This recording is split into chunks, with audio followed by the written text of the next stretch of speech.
Brilliance Audio presents The Sugar Men by Ray Kingfisher, performed by Jane Oppenheimer. She feels a sense of the passive, calming her and soothing her worries.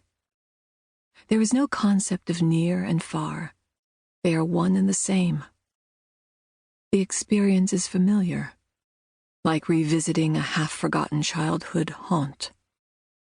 She does not merely see, but feels part of it. There is no color, yet the scene is bathed in light of every hue. She feels water, cool, pure and refreshing, lapping around her ankles like a milky balm. Then the figures slowly appear from the clear light, figures so bright they are the light, approaching her effortlessly as if riding a celestial wave. She has known them a long time, but they are beyond reach, and also beyond the world of pain and suffering. Her heart aches at being near them, and feelings of love are elevated to an intensity she finds exhilarating. They wear white robes that are plain in design, yet shimmer in the immaculate brightness. The light refracting along the edges of their garments creates a spectrum like no other, hazy and ethereal, but somehow also vibrant and scintillating. She hears them all mention her name, and they smile astral smiles. And then they ask her. She wills them to come closer, to where they belong, and as they approach, she sees each one has skin as flawless as a sea of sand and silky hair that flows like a lion's mane.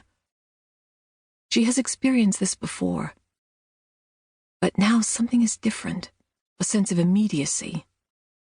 Sometimes there are 4 or 5 of them. This time there are only 3. The 3 tied by blood. Blood. A pinprick appears on the clean white robe of one of them, and his smile falters as he looks down.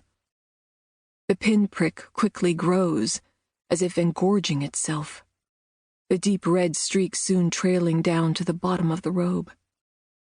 Below is now only dusty earth, which scatters as drops fall into it. One of the figures looks down and sees that her robe too is now drenched in the blood of abandonment.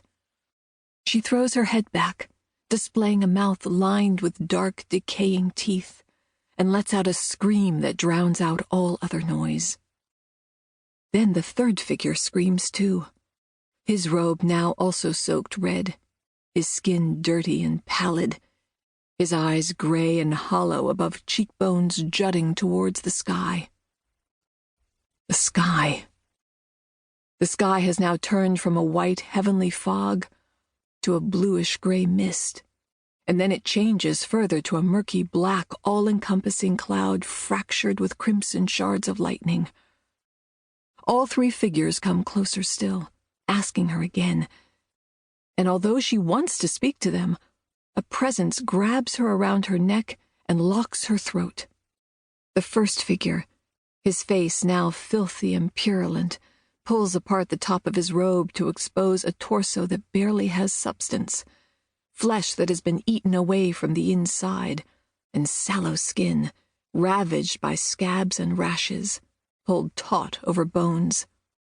She tells them, no, but still they come, reaching out their gnarled and scarred hands, the bones whitening the skin, the nails deformed, filthy, and twisted. As they reach out and touch her, she inhales and tries to force out a scream, but the presence holding her neck tightens further, and there is sound only in her head. And at the very moment she feels the deathly touch of their clammy flesh, she wakes. She sat up in bed for a few moments, then slowly slid her legs to the side and eased herself onto her feet. She held her head in her hands for a moment, then wiped the perspiration from her brow, and went to get a glass of milk. "Happy birthday," she asked herself, as she left the bedroom and headed for the stairs.